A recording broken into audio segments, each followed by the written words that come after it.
Hello guys, मैं दिव्यांश एक बार फिर से आप सभी का बहुत बहुत स्वागत करता हूं आपके अपने यूट्यूब चैनल पे। गाइस, जैसा अभी हम लोगों ने पिछले 2-3 सेशंस में कुछ एक थ्योरीज को कंप्लीट किया, लाइक पियाजे की थ्योरी, कोलबर्ग, वाइगोत्स्की, राइट। तो उसी सीक्वेंस में आज हम लोग यहाँ पर बात करने जा रहे हैं एरिक्सन की थ्योरी के बारे में, जो कि काफ़ी इंपॉर्टेंट हो जाती है whether in terms of your academic examination, चाहे आप डीएलएड या बीएड कुछ भी कर रहे हो, राइट, या किसी भी टीचिंग कॉम्पिटिटिव एग्जामिनेशन में अपियर होने जा रहे हो। तो इसलिए इस थ्योरी को समझना बहुत जरूरी है। चलिए शुरुआत करते हैं इस थ्योरी को समझने से पहले कुछ एक बेसिक बुनियादी बातों के बारे में।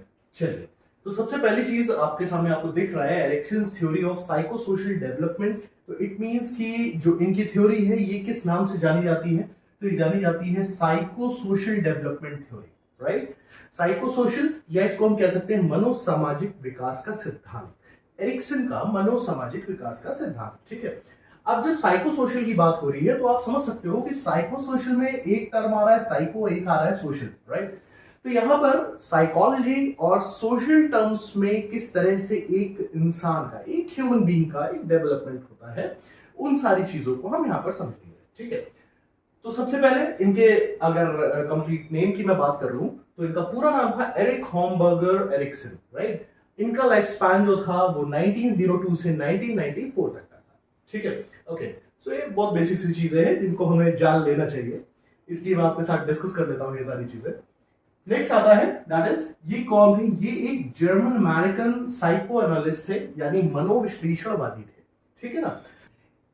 तो इनकी इस थ्योरी को जाना जाता है एक और नाम से जिसको बोलते हैं life span development theory, right. यानी जो एरिक एरिक्सन थे, इन्होंने एक इंसान के पूरे जीवन को 8 अवस्थाओं में बांट दिया, यानी 8 स्टेजेस में बांट दिया। और इनका ये कहना था कि जो पूरी लाइफ स्पैन होता है एक ह्यूमन बीइंग का, वो 8 अवस्थाओं में डेवलप होता है। वो अलग अलग स्टेजेस होती हैं, उनके बारे में हम लोग बात करेंगे, राइट।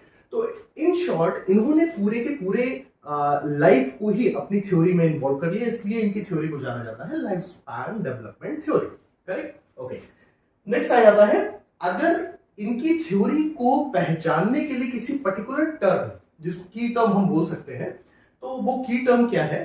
तो terms related to Erikson's theory, that is identity crisis, बहुत इंपॉर्टेंट है। कहीं पर भी आपको आइडेंटिटी क्राइसिस या पहचान का संकट या पर्सनल आइडेंटिटी या व्यक्तिगत पहचान, कुछ भी इस तरह के टर्म्स दिख जाए तो आप समझ जाइएगा कि ये एरिक्सन की थ्योरी की बात हो रही है, ऑलराइट। ओके, नेक्स्ट हम बात कर लेते हैं एक और इंपॉर्टेंट चीज इनके बारे में जो जाननी जरूरी हो जाती है, दैट इज कि इन्होंने 1963 में एक बुक पब्लिश करी जिसका नाम था चाइल्डहुड एंड सोसाइटी, राइट। ये जो इनकी बुक थी चाइल्डहुड एंड सोसाइटी, इसी में इन्होंने ह्यूमन बीइंग के जो पूरा लाइफ स्पैन है उसको 8 स्टेजेस में डिफाइन किया या एक्सप्लेन किया, right. He divided and explained total 8 stages of development in a human lifespan, right?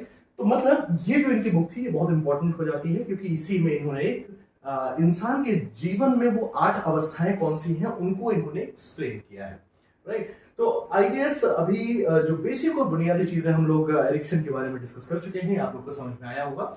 अब चलते हैं इसी के साथ हम इनकी 8 स्टेजेस को डिस्कस कर लेते हैं फटाफट, और अच्छे से समझते हैं कि वो 8 स्टेजेस क्या थे।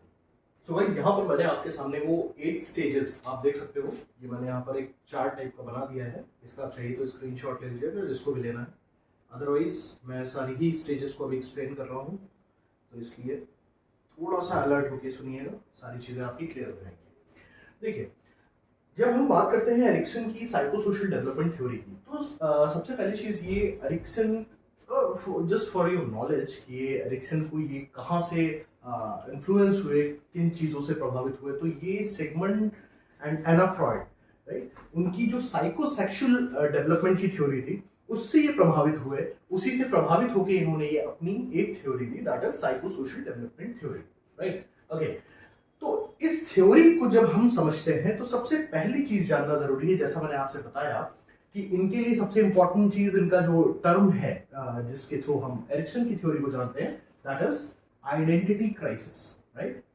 आइडेंटिटी क्राइसिस, अब ध्यान से समझिएगा, क्राइसिस का मतलब क्या है? क्राइसिस का मतलब है संकट, ठीक है। तो इनके हिसाब से जो एक ह्यूमन बीइंग की, जो एक इंसान की जिंदगी है, उसकी जो 8 अवस्थाएं हैं, हर अवस्था पे कुछ संकट आता है उसके सामने, ठीक है। उसके पूरे लाइफ टाइम के बीच में और हर स्टेज पे उसके सामने कोई ना कोई क्राइसिस आती है। उस क्राइसिस से वो किस तरीके से डील करता है, या किस हिसाब से उसके लाइक क्राइसिस क्या होती है, और उस क्राइसिस के बाद उसमें जो वर्च्यू डेवलप होता है वो वर्च्यू कौन सा होता है, राइट। अब इन क्राइसिस को हम लोग समझते हैं वन बाय वन। उसके लिए सबसे इंपॉर्टेंट चीज है आपके सामने जो मैंने 8 स्टेजेस लिखी हैं। तो सबसे पहली स्टेज को अपन क्या बोलते हैं, इन्फेंसी, राइट। इन्फेंसी की स्टेज होती है, यानी एक नवजात शिशु जिसे आप कह लेते हैं। तो इसकी जो एज मानी जाती है, जो सबसे इंपॉर्टेंट चीज है गाइस, इस चीज को ध्यान रखिएगा, एज सबसे इंपॉर्टेंट है, आपको ध्यान में रखना पड़ेगा कि एज कौन सी कितने मानी गई है अकॉर्डिंग टू एरिक्सन। तो सबसे पहले इन्फेंसी की बात करते हैं, तो 0 से 1.5 साल या 2 साल, राइट। कहीं आपको 1.5 साल मिल सकता है, कहीं आपको 2 साल मिल सकता है। तो 0 से 1.5 या 2 साल तक। अब इस एज में क्या है, इसको आप समझने की कोशिश करिए। जैसे हम लोगों के घरों में हर जगह पर नवजात शिशु होते हैं, राइट, न्यूबॉर्न बेबीज होते हैं। अब उन बेबीज का अगर आप थोड़ा सा बिहेवियर आप सोचने की कोशिश करो, तो बिहेवियर क्या होता है भाई। एक अगर नवजात बच्चा है तो उसको क्या चाहिए होता है, उसको कुछ नहीं, ना वो अपनी चीजों को, अपनी फीलिंग्स को एक्सप्रेस कर पाता है। अगर उसे भूख लगी होती है कुछ नहीं बता पाता है, राइट। वो सिर्फ रोता है, हाथ पैर हिलाता है। उसी तरीके से वो जो भी अपनी उसकी रिक्वायरमेंट है, जो भी उसकी नीड है, वो अपने पेरेंट्स को जाहिर करता है। और पेरेंट्स भी उस टच से इतने अवेयर होते हैं कि उन्हें पता हो जाता है कि आप बच्चा किस समय भूखा है, राइट। तो इन द सेम वे जब बात करते हैं इन्फेंसी स्टेज की, यानी 1.5 से 2 साल की जो अवस्था होती है 0 से, तो वहां पर जो क्राइसिस आती है वो क्राइसिस क्या है, ध्यान से देखिएगा। ये क्राइसिस है ट्रस्ट वर्सेस मिसट्रस्ट, राइट, यानी विश्वास बनाम अविश्वास। तो इसको अपन लोग थोड़ा सा अच्छे से समझते हैं। इसका मतलब क्या हुआ गाइस, देखिए, अगर एक नवजात बच्चा है कोई, उसको भूख लगी है, वो रो रहा है, राइट। अब उसके पेरेंट्स, मम्मी या पापा, वो जान गए कि ये बेटा हमारा या बेटी हमारी भूखी है, राइट। उन्होंने उसको फीड करा दिया, खाना खिला दिया, और वो बच्चा चुप हो गया। तो इट मींस उसके अंदर एक ट्रस्ट वाली फीलिंग डेवलप हुई कि मुझे भूख लगी, और वो बच्चा रोया तो उसके पेरेंट्स ने उसे कुछ खिला दिया, या पेरेंट्स या घर में और भी जो बड़े होते हैं वो भी जान गए, तो उन्होंने उसको कुछ फीड करा दिया, right. In the same case, एक केस और अगर आप ले लीजिए, तो दैट इज कि अगर मान लीजिए वो बच्चा है, शिशु पॉटी कुछ करके बैठा हुआ अपने डायपर में, और उसका डायपर गीला हो चुका है, वो रो रहा है उसको चेंज करने के लिए, बता तो सकता नहीं है। इन दैट केस अगर उसके पेरेंट्स या घर के बड़े कोई उस चीज को समझ जाता है कि अच्छा ठीक है, इसने शिशु पॉटी करी हुई है, तो यानी अब डायपर चेंज करना है, उसकी सफाई करनी है, तो अगर वो कर देते हैं तो बच्चा चुप हो जाता है, डायपर चेंज हो जाता है, और वहां से उसके अंदर एक ट्रस्ट वाली फीलिंग डेवलप होती है, जो आने वाले टाइम में, यानी वही चीज है ना कि यहां से शुरुआत हुई, तो यहां से ट्रस्ट एक बिल्डअप हुआ कि अगर मैंने ऐसा किया तो मेरे घर में बड़े, मेरे मम्मी पापा या मेरे जो भी फैमिली मेंबर्स हैं, उनको मेरी चीजों का ध्यान है। तो उस तरीके से उसका ट्रस्ट डेवलप होना शुरू होता है, right. In the other case, अगर मान लीजिए वो बच्चा रो रहा है, उस पर कोई ध्यान नहीं दे रहा है, राइट, चाहे वो उसको भूख लगी है, चाहे वो उसने शिशु पॉटी करके रखा हुआ है, लेकिन कोई सुनने वाला नहीं है, तो वहां पे क्या होगा, वहां पे उस बच्चे के अंदर मिसट्रस्ट डेवलप होगा, राइट। तो यहां से डिपेंड करता है वो कौन सा सिचुएशन, कौन सा माहौल उस बच्चे को मिलता है, वहां से ट्रस्ट वर्सेस मिसट्रस्ट की जो आप समझ पा रहे होंगे, ये क्राइसिस उसके सामने आती है, राइट। अब जाहिर सी बात है, हर संकट में कहीं पर भी हम फंसे होते हैं तो हमारे सामने दो ही उसकी चीजें आती हैं। या तो एक पॉजिटिव एस्पेक्ट आएगा, जैसे उस बच्चे को भूख लगी थी, उसको खाना या तो मिल जाएगा या खाना नहीं मिलेगा, दो ही चीजें होंगी, राइट। तो इन दैट केस अगर उसके साथ वो पॉजिटिव चीज होती है, पॉजिटिव एक्शन या रिएक्शन उसको मिलता है उसके फैमिली मेंबर्स से, उसके पेरेंट्स से, तो उसके अंदर क्या होता है, एक वर्च्यू डेवलप होता है उस बच्चे के अंदर, दैट इज होप, यानी उम्मीद या आशा। आई होप ये चीज आप लोग को क्लियर हो रही होगी। तो यहां पर आप बात समझ में, हर स्टेज में क्या होगा, जो क्राइसिस होगी, क्राइसिस में एक पॉजिटिव एस्पेक्ट होगा और एक नेगेटिव होगा। अगर पॉजिटिव बच्चे को मिलता है या एक इंसान को मिलता है, उसका रिवॉर्ड या रिएक्शन उसके आसपास की जो उसकी सराउंडिंग है, उसके आसपास रहने वाले लोगों से, तो उसके अंदर वो एक पॉजिटिव वर्च्यू जो जिसकी हम यहाँ पर बात करेंगे वो डेवलप होगा। अदरवाइज अगर उसको वो चीज नहीं मिलेगी तो उसके अंदर मिसट्रस्ट आ जाएगा। ओके, नेक्स्ट अगर हम बात करते हैं अगली स्टेज को बोलते हैं that is toddler, right. Toddler, इसकी एज क्या होती है, एज इसकी मान ली गई है 1.5 साल से 3 साल या 2 साल से 3 साल, राइट। जैसे भी आप उसको समझते हैं, तो 1.5 से 3 साल मैंने यहां लिखा हुआ है। अब देखिए, फिर से वही सोचिए, 1.5 से 3 साल का जो बच्चा है वो भी ऑब्वियसली एक छोटा ही बच्चा है जो एक स्कूल से पहले की स्टेज उसकी है, या आप ये भी कह सकते हैं कि वो इन्फेंसी से जस्ट निकला है। 2 साल से बड़ा बच्चा कितना ही होता है, हल्का फुल्का इशारे करने लगता है, बोलने लगता है। तो उसके अंदर क्या आता है, autonomy versus shame and doubt. देखिए इस टॉडलर एज में यानी इस स्टेज में ध्यान में रखने वाली चीज ये है कि यहां पर इंपॉर्टेंट चीज होती है, that is toilet training, right. यानी वो बच्चा छोटा है, उसके पेरेंट्स उसको टॉयलेट ट्रेनिंग देते हैं, ठीक। वो बच्चा अपने आप टॉयलेट जाना सीखता है, करना सीखता है, और इन केस अगर वो कर लेता है, ये इसको सिर्फ एक इवेंट मानिएगा कि अगर इस इवेंट की मैं बात करूं तो ये 1.5 साल से 3 साल के बीच में होता है, कि इस एज में होता है बच्चे को। अगर शुशु पॉटी आई है तो पेरेंट्स उसको सिखाते हैं कि कैसे उसको शुशु पॉटी करना है, राइट। तो ये बेसिकली अगर ये कर लेता है तो ऑटोनॉमी उसके अंदर एक जो होती है ना, स्वायत्तता जिसको कहते हैं, वो डेवलप होती है। और अगर वो बच्चा टॉयलेट ट्रेनिंग को सही से नहीं ग्रास्प कर पाता है, या उसके पेरेंट्स या उसके बड़े घर के उसको टॉयलेट ट्रेनिंग सही से नहीं दे पाते हैं, तो उसके अंदर क्या होता है, shame and doubt, right. Because वो अपने साथ के बच्चों को देखेगा कि वो शुशु पॉटी सब आराम से अपने आप कर लेते हैं, बट वो बच्चा नहीं कर पा रहा है। तो आप बात समझ पा रहे हो ना। तो यहां से बात आती है अगेन एक पॉजिटिव एस्पेक्ट और एक नेगेटिव एस्पेक्ट। अगर ऑटोनॉमी वो कर लेता है, वो टॉयलेट ट्रेनिंग है या चाहे वो उसका खेलना कूदना है, चलना फिरना है, जो भी चीजें हैं उसको अगर सिखाई जा रही है उसकी फिजिकल एक्टिविटीज को लेके, तो अगर वो कर लेता है सक्सेसफुली, तो उसके अंदर ऑटोनॉमी यानी एक विल पावर डेवलप होती है, राइट। विल पावर समझ पाते हो, इच्छा शक्ति, ठीक है, कि वो बच्चे के अंदर एक कॉन्फिडेंस आ जाता है, विल पावर आ जाती है कि मैं ये काम कर सकता हूं। वहां से ये चीजें डेवलप होनी शुरू होती है, राइट। इसका एक बहुत अच्छा एग्जाम्पल मैं आपको एक और बताना चाहूंगा। ये जो डेवलपमेंट की स्टेजेस है, इससे आप बहुत अच्छे से रिलेट कर पाओगे। अभी रिसेंटली एक सारेगामापा का एक मैंने वीडियो देखा, तो शायद आप लोगों ने भी देखा हो कि एक यंग अडल्ट एक लड़का है, उसका नाम है कार्तिक, ठीक है। इसको आप अगर गूगल करोगे तो भी आपको मिल जाएगा, कार्तिक। ये लड़का है चेन्नई का, ठीक है, चेन्नई का है, और ये एक बीमारी होती है बच्चों में, that is autism, right. Autism से अफेक्टेड है। तो ऑटिज्म क्या होती है, अगर इसके बारे में आप गूगल करोगे आप समझ पाओगे कि बच्चे जो होते हैं वो इंटरैक्ट नहीं करते हैं, अपनी जो एक सोशल सराउंडिंग होती है उसमें इंटरैक्ट नहीं करते हैं। तो इसी तरीके से कार्तिक है, हालांकि ये बच्चा नहीं है, ये ऐसे ही 25-26 साल का एक लड़का है, यंग अडल्ट है, राइट। तो वहां पे उस बच्चे के साथ यानी उस लड़के के साथ ऑटिज्म की दिक्कत है। इस वजह से उसका अगर आप वीडियो देखना तो उसमें आपको दिखाई देगा कि वो सेंटेंसेस को समझ नहीं पाता है। अगर आप उससे कुछ भी कह रहे हो, छोटे छोटे सेंटेंसेस हैं तो वो उसको समझ लेगा, अगर नहीं समझ पाएगा तो आपके सेंटेंसेस को रिपीट करेगा। जैसे वहां पे जो जजेस बैठे हुए हैं, वो जब बोलते हैं कि कार्तिक तू कमाल है, तो वो उस चीज को रिपीट करता है, एज इट इज कार्तिक कमाल है, राइट। तो इन दैट केस हम ये कहना चाह रहे हैं कि अगर एक बच्चे का शुरुआत से, चाहे उसकी पेरेंटिंग हो, उसके माँ बाप हो या उसकी सोशल जो भी सराउंडिंग है उसकी, अगर उसको एक प्रॉपर एक अच्छा सपोर्ट मिलता है, एक अच्छे तरीके से उसकी अपब्रिंगिंग होती है, तो बच्चा इस तरीके से बहुत रेयर ऐसे केसेस होते हैं जहां पर कोई बच्चा आपको ऑटिज्म का शिकार मिले। हालांकि आज की डेट में ये एक बहुत ही कॉमन और बहुत एक आम बीमारी हो गई है बच्चों को लेकर, बिकॉज बच्चे आज की डेट में घुलना मिलना नहीं चाहते हैं, राइट।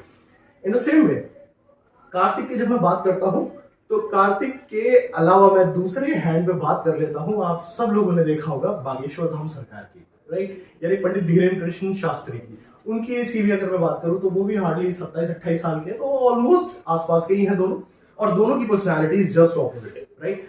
अगर आप धीरेन्द्र कृष्ण शास्त्री को देखेंगे तो भाई इतना टॉकेटिव, इतना अच्छा उस बंदे का, आप चाहे किसी भी आप एस्पेक्ट में उससे बात कर लीजिए, आप अध्यात्म से रिलेटेड बात करिए, हालांकि वो आध्यात्मिक गुरु ही हैं, लेकिन उसके बावजूद मेरा कहने का मतलब ये है कि एक अपब्रिंगिंग पंडित धीरेन्द्र कृष्ण शास्त्री की हुई और एक हुई कार्तिक की, राइट। हालांकि दिक्कत और जो फैक्टर्स होते हैं, रीजंस होते हैं, वो बहुत सारे अलग अलग हो सकते हैं, तो खाली अपब्रिंगिंग का मसला नहीं है। बात यह है कि आपके सामने मैंने दो पर्सनैलिटीज बताई, एक कार्तिक की और एक पंडित धीरेन्द्र कृष्ण शास्त्री की, तो आप दोनों में देख सकते हैं कितना जमीन आसमान का अंतर है। एक है बिल्कुल इंटरैक्ट ही नहीं करता और एक है इंटरैक्ट करना बंद ही नहीं करता, है ना। तो इस तरीके से हम ये कह सकते हैं कि अगर कोई बच्चा है उसको एक अच्छा एनवायरनमेंट, एक अच्छा एक सोशल एनवायरनमेंट दिया जाए, तो बच्चा बचपन से लेके और जवानी तक और बुढ़ापे तक वो एक अच्छी तरीके से उसका डेवलपमेंट होता है हर तरीके से। चाहे वो आप उसका फिजिकल डेवलपमेंट की बात करें, चाहे उसके कॉग्निटिव डेवलपमेंट की बात करें, आप किसी भी चीज की बात करें, राइट। तो इसी क्रम में आगे बढ़ते हैं, नेक्स्ट स्टेज को हम देखते हैं, that is preschooler, right. Preschooler stage क्या होगी? जो स्टेज की एज मानी गई है according to Erikson, that is 3 years to 5 years, right. यानी 3 साल से 5 साल का बच्चा अगर कोई है, तो अब देखिए 3 साल से 5 साल का बच्चा स्कूल से जस्ट पहले वाली अपनी एज ग्रुप में है, या आप ये भी कह सकते हैं जो बच्चे प्ले वे वगैरह में जिनका एडमिशन होता है ना, सिर्फ खेलना कूदना ही जिनका काम होता है, राइट। तो ये वो एज ग्रुप है। अब इसमें क्या आता है? इसमें देखिए क्राइसिस क्या है, आप ध्यान से देखिएगा, 0 से 2 साल, 2 से 3 साल, फिर 3 से 5 साल, हर एक स्टेज पे एक नई क्राइसिस बच्चे के सामने आ रही है। वो क्राइसिस पहले क्या है? अब देखिए, initiative versus guilt, right. Initiative मतलब पहल वर्सेस दोष। अब 3 से 5 साल, अब चूंकि वो 3 साल तक का तो उसका डेवलपमेंट हो चुका है ना, बच्चे के अंदर ऑटोनॉमी अगर आ गई है, वो अपनी चीजों को कर पा रहा है, टॉयलेट ट्रेनिंग उसकी अच्छी सक्सेसफुली हुई है, तो 3 से 5 साल में क्या है, वो नई नई चीजें करने के लिए इनिशिएट कर सकता है। वो कोई भी गेम हो सकता है, राइट, वो कुछ भी वट एवर एक्टिविटी जो भी कुछ कर रहा है, वहां पे उसका हर एक एक्शन उसके हिसाब से परफेक्ट होगा। भले ही वो गलत कर रहा है, लेकिन उसके अंदर एक इनिशिएट करने के जो एक गुण है वो डेवलप होगा, राइट। वो जज्बा उसके अंदर डेवलप होगा। अदरवाइज अगर बच्चा मान लीजिए यहां से उसके अंदर ऑटोनॉमी डेवलप नहीं हुई थी, उसके अंदर शेम एंड डाउट आया था, तो शेम एंड डाउट के बाद की अगली स्टेज क्या है? That is guilt, yes. तो डिपेंड ये करेगा कि हर स्टेज में बच्चे का डेवलपमेंट कैसे हो रहा है। अगर पॉजिटिव एस्पेक्ट में हो रहा है तो पॉजिटिव एस्पेक्ट में आगे जाएगा, नेगेटिव एस्पेक्ट में हो रहा है तो नेगेटिव एस्पेक्ट में आगे जाएगा।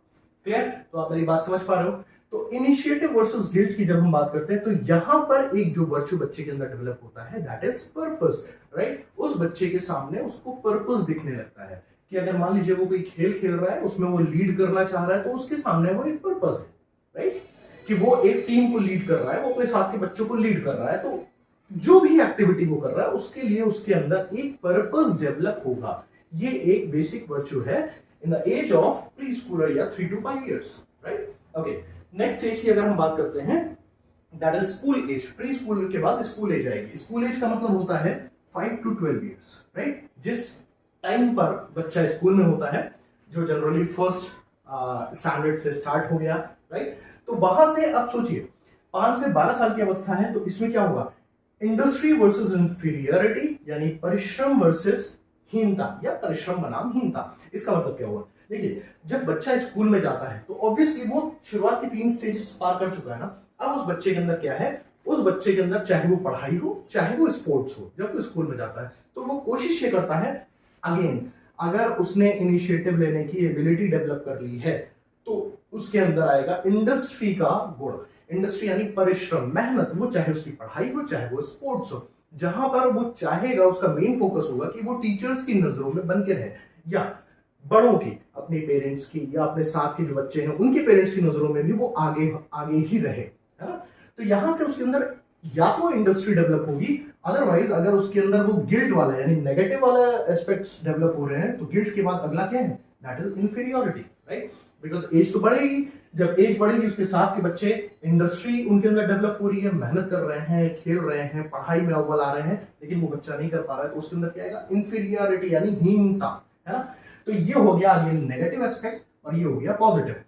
अब पॉजिटिव अगर आता है तो जैसे ही इस एज में आएगा, यानी स्कूल एज में आएगा, तो बच्चे के अंदर क्या डेवलप होगी? दैट इज कॉम्पिटेंसी, राइट, यानी सामर्थ्यता। उस बच्चे के अंदर वो कॉन्फिडेंस आएगा, वो एबिलिटी आएगी कि उसके अंदर वो कॉन्फिडेंस रहेगा कि चीजों को वो कर सकता है, चाहे वो स्पोर्ट्स है, चाहे वो अगेन पढ़ाई है, राइट। ओके, नेक्स्ट आ जाती है हमारी stage, that is adolescence. Adolescence stage ये क्या हो गई? 12 to 18 years, राइट, जिसे हम टीन एज भी कह सकते हैं, ठीक है ना। 12 to 18 years के बीच में क्या होता है? Identity versus role confusion.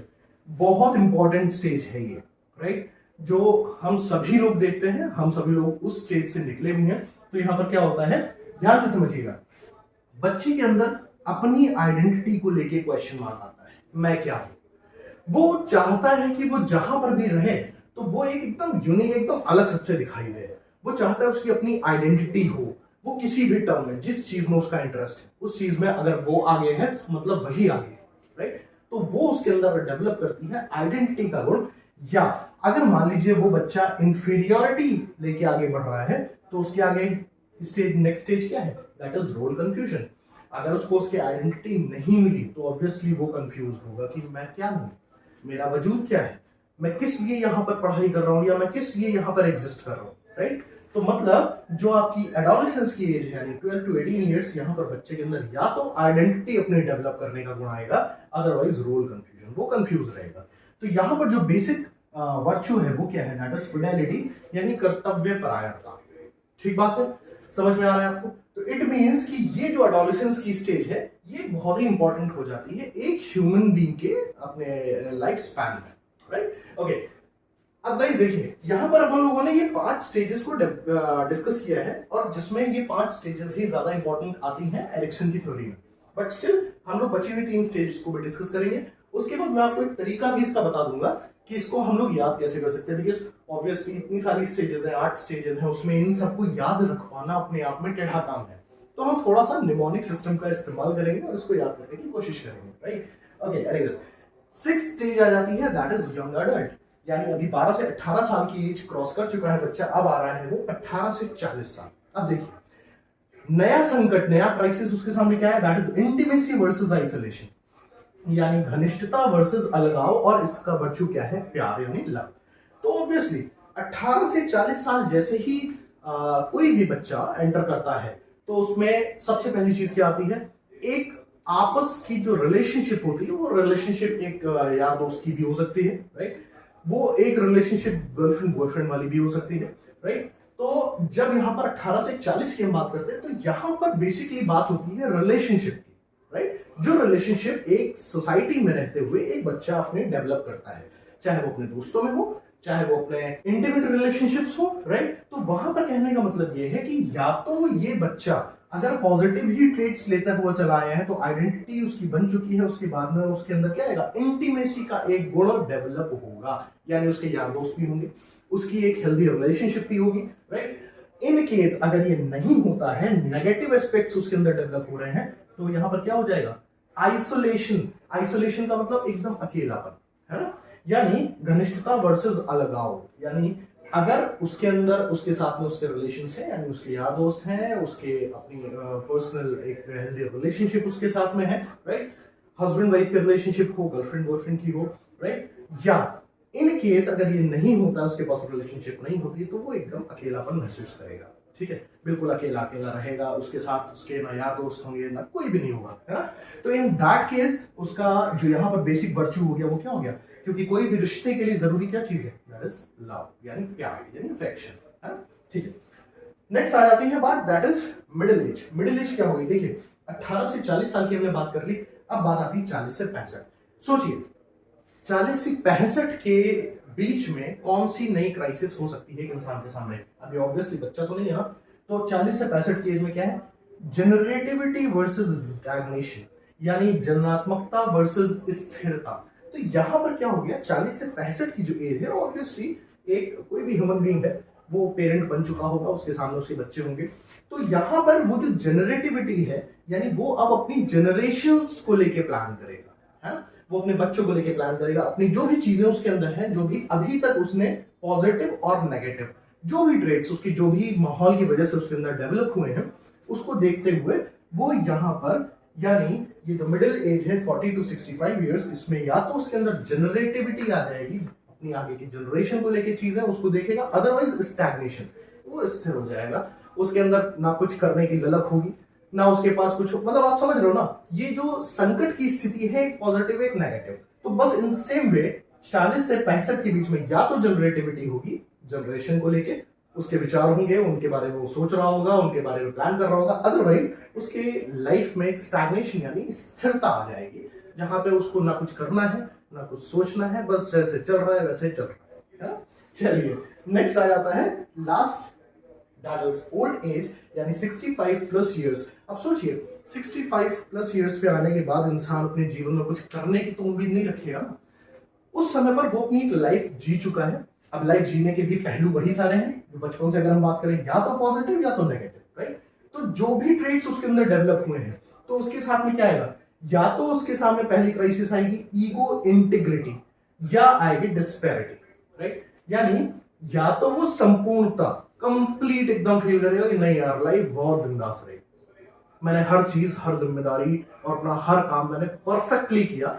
Otherwise दूसरा क्या आ जाएगा, अगर ये नहीं हुआ, नेगेटिव हुआ, तो उसके अंदर क्या आएगा, अब लास्ट स्टेज पे लाइफ की क्या होता है, निराशा, यार जिंदगी में कुछ कर ही नहीं पाए, है ना। इस बात को आप मेरी समझ पा रहे हो। तो यानी जो हमारी लास्ट स्टेज है दैट इज ओल्ड एज, यानी 65 प्लस ईयर्स की जो अवस्था है, वहां पर या तो ईगो इंटीग्रिटी, राइट, यानी उसके अंदर संपूर्णता वाली फीलिंग होगी, अदरवाइज डिस्पैरिटी होगी, यानी निराशा होगी जीवन को लेकर, ठीक है। तो यहाँ पर क्या है, यहाँ पर जो बेसिक वर्च्यू की बात कर रहे हैं, क्योंकि वर्च्यू है पॉजिटिव एक वर्ड, तो यहाँ पर क्या डेवलप होगा, अगर हम पॉजिटिव एस्पेक्ट लेके चलते हैं, तो यहाँ पर व्यक्ति के अंदर ज्ञान का बेसिक जो वर्च्यू है वो डेवलप हो चुका होगा, राइट। तो इस तरीके से हम लोगों ने देखा कि ये जो 8 स्टेजेस हैं, 8 स्टेजेस काफी इंपॉर्टेंट हो जाती हैं एरिक्सन की थ्योरी में, जो कि है साइको सोशल डेवलपमेंट थ्योरी, यानी मनोसामाजिक विकास का सिद्धांत, है ना। अच्छा, अब जब हम बात कर चुके हैं इन 8 स्टेजेस की, तो आई होप कि हर चीज आपके सामने क्लियर होगी, और अगर जरा सा भी कंफ्यूजन हो तो इस वीडियो को एक दो बार आप रिवीजन करके देखिएगा, हर चीज आपके दिमाग में बैठ जाएगी, राइट। तो ओवरऑल अब हम कह सकते हैं कि हाँ, एरिक्सन की जो 8 अवस्थाएं हैं उनको हम लोग डिस्कस कर चुके हैं, उनके बारे में हम लोग देख चुके हैं। अब मैंने आपसे जो बात कही थी कि अब इसको याद करने का मैं आपको तरीका बताने जा रहा हूं, तो तरीका क्या है उस तरीके को देखिएगा। तो गाइस, अब इन 8 स्टेजेस को अगर याद करने के लिए मैं आपसे एक नेमोनिक्स की बात करूं, तो मैं आपसे बोलूंगा, हम लोगों के जनरली, हम सभी के यहाँ एक हमारे जो बहुत ही प्यारे से एक रिलेशन होता है, दैट इज हमारी ताई जी का या हमारी बड़ी माँ का, है ना। तो वो होता है हम सभी के साथ। तो इसको मैं बोलूंगा कि इसको आप याद कर लो, ताई जी। जी का मतलब खाली जी नहीं, जी का मतलब जी ई, राइट। अब ताई में आई की पावर 4 है, यानी आई की घात 4, तो इसको अपन को याद कर लेना है, खत्म बात। एरिक्सन की बात है तो एरिक्सन की ताई जी को याद करोगे, ठीक है। एरिक्सन की ताई जी, ताई में ये चीज ध्यान रखनी है आपको, TAI ताई हो गया, और आई की पावर 4, यानी पावर 4 का मतलब आई 4 बार आएगा, और जी में GE, राइट, ताई जी। अब देखिए, चलिए, कोई मतलब नहीं होता यार इन सब का, लेकिन बात वही है कि अगर चीज को याद करना है तो ढूंढे जाते तरीके, निकाले जाते हैं, तो बस वही एक तरीका है, ठीक है। अब इसको देखिए, अगर हम बात करते हैं ताई जी की, तो देखिए सबसे पहले टी क्या आ गया, टी आ गया ट्रस्ट वर्सेस मिसट्रस्ट, करेक्ट। उसके बाद आ गया A for autonomy versus shame and doubt, या स्वायत्ता वर्सेस शर्म एंड संदेह, है ना, शर्म या संदेह, ओके। उसके बाद 4 बार आई है, देखिएगा, पहला आई, दूसरा आई, तीसरा आई, चौथा आई, 4 आई है ना। पहला आई क्या हो गया, इनिशिएटिव वर्सेस गिल्ट, यानी पहल वर्सेस दोष। दूसरा हो गया industry versus inferiority, that is परिश्रम वर्सेस हीनता। तीसरा आ गया आइडेंटिटी वर्सेस रोल कंफ्यूजन, यानी पहचान वर्सेस भ्रांति या संभ्रांति, राइट। नेक्स्ट आ गया इंटीमेसी वर्सेस आइसोलेशन, यानी घनिष्ठता वर्सेस अलगाव। और देखिए 4 आई हो गए, अब क्या है, जीई। जी का मतलब जनरेटिविटी, जो मैंने आपको बताया, या तो जनरेटिविटी होगी या स्टैग्नेशन होगा, यानी स्थिरता आ जाएगी जीवन में। तो जनरेटिविटी वर्सेस स्टैग्नेशन। और लास्ट में है ई, यानी ईगो इंटीग्रिटी, यानी संपूर्णता या डिस्पैरिटी, यानी निराशा, ठीक है। तो आई होप कि अब ये चीज आपको क्लियर हो चुकी होगी कि एरिक्सन का जब भी नाम आएगा तो एरिक्सन की ताई जी को याद कर लीजिएगा, ठीक है। ताई जी में भी ताई, TAI, आई की पावर 4 लगा दीजिएगा, और जी की जगह जी और ई, राइट। इतना तो बेसिक से आप लगा ही लोगे कि अगर ताई जी है और 8 अवस्थाएं हैं, तो 8 अवस्थाएं कब पूरी होंगी, जब TA 4 बार आई होगा और जी और ई होगा, तभी 8 अवस्थाएं पूरी होंगी। इस तरीके से हमने कंप्लीट कर लिया एरिक्सन की साइको सोशल डेवलपमेंट थ्योरी। तो आई होप ये वीडियो आप सभी के लिए बहुत कारगर साबित हुआ होगा, और वाकई में अगर आप लोग को लगा कि इससे आपको फायदा हुआ है, तो प्लीज अपने फ्रेंड सर्कल में इसको जरूर शेयर करिएगा।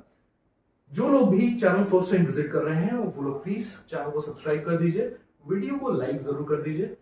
कोशिश ये रखूंगा कि अब से आने वाले टाइम में आप लोग के लिए नए नए टॉपिक्स को मैं वापस से लेके आता रहूं। चलिए, इसी के साथ मिलते हैं अपने नेक्स्ट वीडियो में। तब तक अपना ध्यान रखिए, अच्छे से रहिए, खुश रहिए, मस्त रहिए। जय हिंद।